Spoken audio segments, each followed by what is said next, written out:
nako nize biochimie muri secondaire, so nza gukomeza na kaminuza.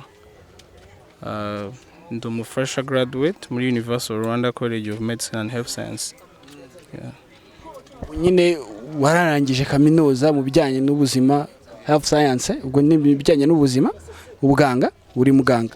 Yeah, of course. Na afite advanced diploma muri labo. Abantu nyine bakuvuga gute, cyane cyane abantu mwabyirukanye, mwakoranye, cyane cyane abo mwiganye mu ishuri ry'ubuganga, cyangwa se muri ibyo ngibyo bya crop development, bo iyo bamenye kucuruza amakara babivugaho iki?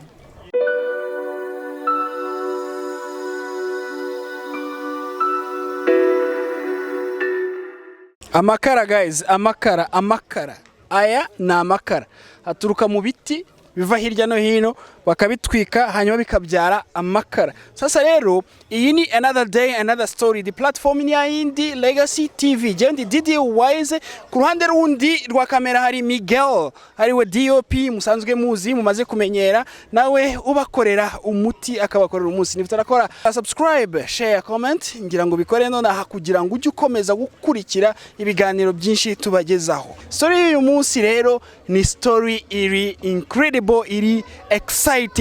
We're very excited to show you today someone who's special. Undi muntu utangaje cyane, ndetse nkuko mwebwe mwabimenye hirya no hino abantu bagira gutya, baba barize akagera mu ishuri akarangiza secondaire akarangiza kaminuza akavuga ati bimwe nabikora ibi bindi sinabikora, ataha nahajya hasi nahajya, mbese akabaho ubuzima mu by'ukuri butandukanye. Uyu mugabo turi kumwe none ahangaha, uko mubona gutya akazi ke amakara, no gucuruza amakara. Twatembereye mu rundi ruhande rw'umujyi wa Kigali kugira ngo tujye kwasanga umugabo utangaje kandi ufite imibereho nayo isekeje, idasekeje mu by'ukuri mubabarire, ahubwo itangaje yo kwiyakira kurenze. Reka dutangire tuganira. Amazina. Murakoze, nitwa Ngabo nziza Jean de Dieu, niko nitwa. Ngabo nziza Jean de Dieu, ufite inkuru yihariye, inkuru idasanzwe. Tujye tuvuga ko nta muntu udafite inkuru yasangiza isi, ariko nawe ufite yawe inkuru idasanzwe wasangiza isi. Reka tugende mbere na mbere tuganira kuri Ngabo nziza Jean de Dieu, ni muntu ki? Okay, murakoze. Nkuko nabivuze nyine nitwa Ngabo nziza. Ndi umusore mfite imyaka 26. Ndi ingaragu nyine. Ndumva ari ibyo. Ngabo nziza uri ingaragu nyine. Ubwo ngubwo ni passe mbanyitanze. Ubwo nyine hari ababyumva nyine beneyo. Hanyuma rero Ngabo nziza Jean de Dieu, ufite ukuntu wabyirutse, ufite ukuntu wavutse, ufite aho wavukiye, ufite uko wakuze wabyirutse, ufite umuryango wavutsemo. Ndagira ngo niba atari ibanga ubisangize dukurikiye kuri Legacy TV uyu munsi. Murakoze, nyine rumva navutse nk'abandi bose. Mfite umuryango unankunda nyine. Nyine mbana na mama wanjye n'abavukanye. Mvuka hano nyine muri Kigali, nyine hano Kinyinya tu. Bana na mfite abavukanye bane bandi. Ninjye mukuru. Baracyahari? Mama arahari. Mu mibyirukire yawe rero ubyiruka ute, wiga amashuri abanza he, ufite izihe ndoto, mbese tuganirire mu magambo arambuye nkawe nyine usa nk'udutera inkuru z'ukuntu nyine wabyirutse. Nabyurukiye nyine, navukiye hano Kinyinya ndahakurira, nayize primaire hano Kinyinya, école primaire ya Kinyinya. Ndayirangiza njya kwiga secondaire, nize tronc commun na A level muri école des sciences by'Imana Igitarama. Nako nize biochimie muri secondaire, so nza gukomeza na kaminuza. Ndi umu fresh graduate muri Universal Rwanda College of Medicine and Health Science. Nyine wararangije kaminuza mu bijyanye n'ubuzima, health science, ubwo ni bijyanye n'ubuzima, ubuganga, uri muganga. Yeah, of course. na afite advanced diploma muri labo, noneho nkagira na nzana graduating ejo bundi muri crop production. Afite option ebyiri. Crop production. Yeah. Crop production ni ibiki usobanuye mu magambo make? So ni ibintu byo muri College of Agriculture, Animal Science and Vet Medicine. Ni bijyanye ni ubuhinzi buteye imbere muri make. Yeah. Nabyo nagiriye chances zo kubyiga, rero nabyo ndabyiga ndabirangiza. Yego. Twavuga ko crop production ni nko gutunganya imirama yo bahinga, kuva imbuto. Yes, nko gutubura imbuto. Harimo ibintu byinshi nyine za biotechnology, nyine no gukoresha no buhinzi ariko buri modernized kuntu. Yeah. Hariko gutubura imbuto, gukoresha amafumbire mu buryo buhambaye se ku rundi rwego, bintu nk'ibyo. Yeah. Muri lisansi nyine nzambara 27 ejo bundi z'ukwa munani. Yeah. Umuntu yakwibaza ati umuntu urangije kaminuza mu bintu by'ubuganga akabazi ibyo bya crop production yarabyize akaminuza, tusanze ahangaha uri murahakora iki? Nyine urabona ndi gucuruza nko kuri kubibona. Nyine nyuma yuko ndangiza amasomo nyine y'igihe kirekire nafashe umwanya, urumva nari ntarabona document zose ziri academic, so mbona nta mwanya afite wo kwicara fata initiative yo kuba nkoza ka small business nkaka ngakureba nyine ko gucuruza amacako, nyirumva ariko nyine ni business nziza iralaninga neza. Icyambere no kuba ufite project, kuko ushobora kurangiza ukamara igihe wicaye iwanyu ariko nta kintu uri kwinjiza, ariko wafata iyo time. Urumva nafashe time mu gihe ntarabona nyine occupation, ndavuga rero reka mbe mbikora bino mu rwego mu gihe ntegereje occupation zindi. Yego. Uramutse utabonye indi occupation cyangwa se ushobora kumva ko wafata umwanzuro kutazashaka izindi occupation ukigumira muri business?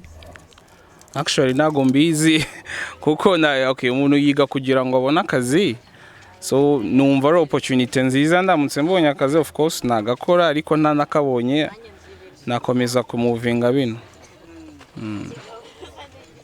Twaze twitegereza turavuga tuti dore uru n'uruhande rw'umujyi wa Kigali, n'uru n'urundi ruhande rw'umujyi wa Kigali, ariko ubyitegereje ntabwo bisa.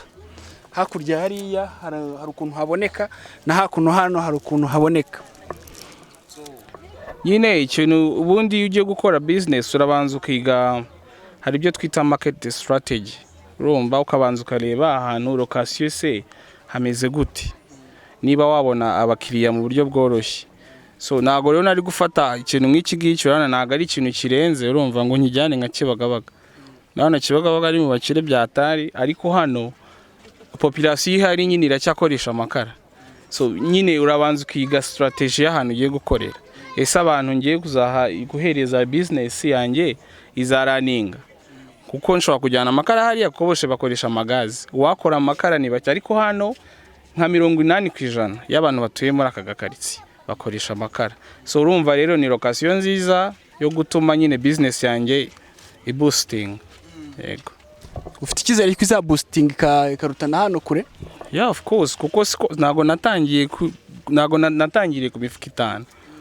Yeah, so niba nawe ureba ntago ari 5. Urukigaragara rero hari improvement, hari nyine biragenda muri make, hari akantu kaboneka gakeya. Yeah. Bimazemo igihe kingana iki? Actually nabitangiye muri covid ya mbere mu kwa 4 2020. Yego. Kuko nibwo nari naraje mve ku ishuri, mbona igihe tumaze muri lockdown nta kintu, nyine ibintu byose bibona ari bizarre nyine tu. Ndavuga rero reka nkora akantu kaka business gatoya ndebe ko bikunda. So rero mbikoze mbona birakunze kugeza na n'ubu nyine. Ubwo muri make iyo mifuka 5 yari guhagaza amafaranga ngahe no gushaka iseta byose, mbese iyo business watangiye umaze kwiga neza amafaranga wayishoyemo yaranga? So ubundi projet ngiye nayitangije 60. nayitangije mu 60 harimo ibintu byose seta umuzamu shitingi n'amakariyo y'amakara yaranahendutse yaguraga 7,000 umufuka urumva rero byari byari nko 60 urumva niyo natangiriye hanyuma ku 60 hashize umwaka umwe n'amezi 4 kubera ko turi mu kwezi kwa 8 dutangiye ukwezi kwa 9 watangiye mu kwa 4 muri 2020 turi mu kwa 9 2021 amezi 4 n'umwaka umwe ufite imifuka ingahe n'ubwo business yawe hagaze kuri chiffre d'affaires y'amafaranga ugereranyije angahe Amakara arasigaye henda biri hagati ya 250 n'ibihumbi 300 urumva rero byarazamutse kandi uryamo ukanizigamiye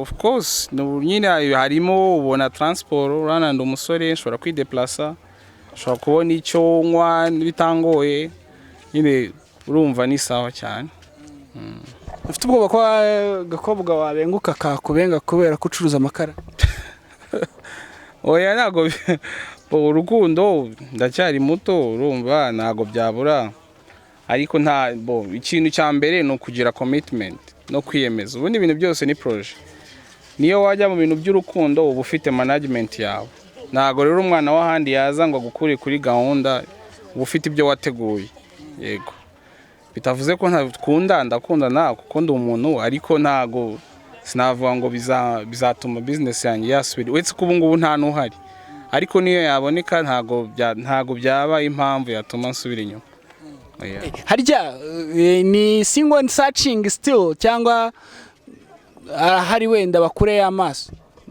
no ndi single tu nago nzi ngo bizagenda okay ko gusa igihe kizagera ari ibintu nizera ko ibintu byose bigira time so rero ndari hano mfite ibyanye ndimo mfite ibimpugije nicyo gihe cyo gushaka no kugira umukunzi nacyo ni cyiza I will get in guys nyamara nabwiye ko nabateye ipasi n'akazi kanyu niba mutumva twikomereze rata twiganirire Jean Dode nuko umuntu wize afata umwanzuro wo kujya gucuruza amakara kandi birazamuka mu by'ukuri biragaragara ko ari business nziza hari abantu bari hanze abajene nkawe wenda bamwe mwiganye cyangwa se abandi bize mbere yawe bamaze igihe kinini cyane bandika za jeroneri badepoza hirya no hino barangiza bakicara iwabo bakavuga bati nta kazi dufite turi abashomeri ndetse bamwe bikanangira rwose bavuze bati iki gihugu nta kigenda hari n'abafata imyanzuro yo kwigendera ubivugaho iki ubundi nyine ubundi tutirengagije ubuzima buri hanze buragoye ariko ikintu cyose no kugira kwiga umushinga wawe neza urumva ukiga project yawe neza ugafasha n'abagufasha ugashaka abantu bagufasha gukora iyo projet ndabizi neza wagerageje ikintu ukora sibyo ibintu bya mbere nabonye biryoha no kwikorera kuko urumva wenjoyinga benefits zose nta muntu ugushyiraho pressure nta muntu mbese urundi yukorera undi bisaba ngo hari responsibility baguhereza nanjye mafite izanjye ariko biranyorohera nyine urumva nenjoyinga nyine life yanjye iri independent nza ku kazi igihe nshakiye nkanjoyinga benefits zose nyine ni byiza kurusha gukorera undi muntu rero nkabambwira abantu nyine bari aho hanze bari aho abasore bize wenda n'iki ko bahindura nyine bagira mindset ihindutse ukuntu nyine bakumva ko akazi kose ari fresh kashobora kugutunga bishyizemo imbaraga wize projet yawe neza byagutunga kandi rwose ntusabirize cyangwa ngo wenda uvuge ngo ibintu byaranze yego biranga bishobora no kwanga ko hari abantu banatangira project ariko zikanga bitewe nuko wenda yize umushinga we nabi ngewe rero nabanje kwiga neza kuko nakubwiye yuko kugira ngo nge kudecidinga gushyira nyine no project hano nari nabanje kwiga market strategy ya hano ukuntu imeze kuko ntago wavuga ngo uzajyana tuvuge urugero niba mfite nk'ishuri hano ntago nazanwa hano ngo ncuruze wenda sima iyi ishuri riri hafi ugomba kujyanayo bike amakaramu amacaki ibintu nyine amacoke kugira ngo nyine abantu bari around you bazakugurire kuko nibyo bakeneye. Hano rero impamvu ntago nari kuhazana ikindi kintu kitari amakara, kuko abantu ba hano bakeneye nyine gucana, kuko nibwo bushobozi bwabo bagomba gukoresha amakara. Ariko Jean de Dieu, kubera iki amakara? Washoboraga no kubazanira inyanya cyangwa wenda ukabazanira akawunga, kubera iki wahisemo amakara? Kandi noneho akiyongeraho ko amakara ku kigero cyawe abantu baravuga bati birasuzuguritse. Amakara rero reka nkubwire, mama wanjye nyine yacuruje amakara kera, nyine byaradutunze turi batoya. So nabonaga nyine ari business nziza. Abantu nyine barayigaragara nk'isuzuguritse, ariko aba deep down abayirimo bakubwira ikiza cyabo, kuko niho twakuraga ibintu byose. Birumva twe twagize ibyago byo kutagira ababyeyi bose, urumva rero ayo twamayere nyine nicyo yakoraga. Akoresha imbaraga ze mu makara, biradutunga, atwishyura amashuri, turiga turarangiza. Rero nkirangiza nabonaga nyine nta yindi projet yaje mu mutwe, kuko urumva niho navanaga amakuru. Suko nariyo business wenda nziza, hari n'izindi, ariko icyo kintu nyine kurumva nicyo cyadutunze, nicyo nari mfiteho amakuru. Numva rero nagikomeza. Twavuga ko ari business y'umuryango? No, oya ntago ari y'umuryango gusa, navuga nta nundi wayikoze. Urumva ni mama gusa, kwa kundi umuntu urabona muri Kigali ntago wahaba udafite ikintu ukora, kuko hari n'abacuruza udutaro n'iki, ariko we nyine yadecidinze kujya muri project yo gucuruza amakara, kandi tubona umusaruro wabyo. Rero mu gihe ndangije kwiga nabonye nta yindi opportunity yaboneka hafi uretse gukomeza iyo business, kuko urumva yo nari nyifiteho background uko bitandukanye nuko nari kujya mu kindi kintu. Hanyuma rero abantu baravuga bati buriya abantu bikorera, nubwo baba bavuga ngo nibo bakora igihe gito, ngo bakora igihe bashakiye, ahubwo baba batubeshya kubera ko nibo bakora amasaha menshi, na nijoro barababyutsa bakabaka amakara cyangwa bakabaka icyo bacuruza, hanyuma kandi baranazinduka cyane ko baba bagomba kujya kurangura n'iki byose. Ugasanga mu by'ukuri impamvu abantu batabyinjiramo nuko haba hari amakuru ahishe abantu barimo imbere batavuga. Ukuri ko kwikorera ni ukuhe? Urumva kwikorera ni byiza, nkuko nabikubwiye, bitanga uburi independent. Nyine nta muntu ugutunga urutoki. Iyo ukorera undi muntu urumva ujya kuri pressure, urumva kujya kuri pressure, nakererewe akazi ukajya gusobanura, ariko honestly kwikorera ni byiza. Ubyukira igihe ushakiye rwose. Nkanye ngera hano hagati ya saa moya na saa mbiri, nkatangira akazi kanjye. Urumva mbafite umuzamu akamfasha kumanura amakara, nkayashyira hano, nkatangira ngakora. Urumva iyo nungutse ninjye ubyimenyera. Iyo nungutse cyane nyine ubwo nishimira ko nungutse nyine amafaranga yanjye nkayarya uko mbyumva. Ariko iyo ukorera undi inyungu zose ubwo uziha boss wawe akakugenera utuntu tungana gutya. Ariko njyewe nabonye ari sawa cyane kwikorera. Ni byiza nanakwangurira abandi bana gushaka ikindi kintu bakora, undi occupation, nubwo waba udarabona akazi ka leta, cyangwa se wanakwikorera bikagenda neza, nawe ukagera kuva ku rwego rumwe ukajya ku rundi. Byo gukora cyane se kutabivuga? Gukora cyane si umubwire gukora cyane sinavuga ngo sinkora cyane, ndakora n'ubundi, kuko urumva mbyuka izo saha nkora nk'amasaha, mva hano saa 11 saa 12, mfatana umwanya wo kuruhuka saa 6, nkafata ibyo kurya n'iki. Urumva rero nta gukora amasaha, yego ndakora, ariko ntago yabikabije. Abantu nyine bakuvuga gute, cyane cyane abantu mwabyirukanye, mwakoranye, cyane cyane abo mwiganye mu ishuri ry'ubuganga, cyangwa se muri ibyo ngibyo bya crop development, bo iyo bamenye kucuruza amakara babivugaho iki? Urumva baba excited, nyine ntago bimenyerewe. Si ikintu nyine, ni ikintu kitamenyerewe. Kumva nyine umuntu ufite izo ubwo bumenyi, niba ariko navuga ntago nyine babitindaho. Urumva kuko nabo bafite ibyabo bakora muri cyane hanze ahangape, akazi karabuze. Abantu bari jobless akenshi bafite na depression, ariko nge nayo mfite kurumva mfite ibyo nkora. Rero usanga baba excited, bagashaka ukabona bari interested yo kumenya ibyo bintu. Ese bishoboka bite ko umuntu nkawe ufite degree zawe, ni gute wajya muri projet nk'iyo?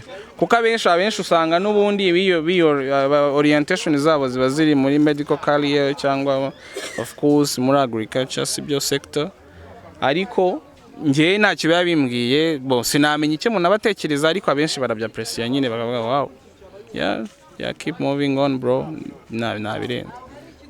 Mu gusoza rero gira ubutumwa uha urubyiruko rw'iki gihe mu bijyanye no kwihangira imirimo, mu bijyanye no kwiteza imbere nk'uko kwawe wabikoze, ndetse n'uko umuntu ashobora gutera imbere muri ibi bihe kandi bitoroshye.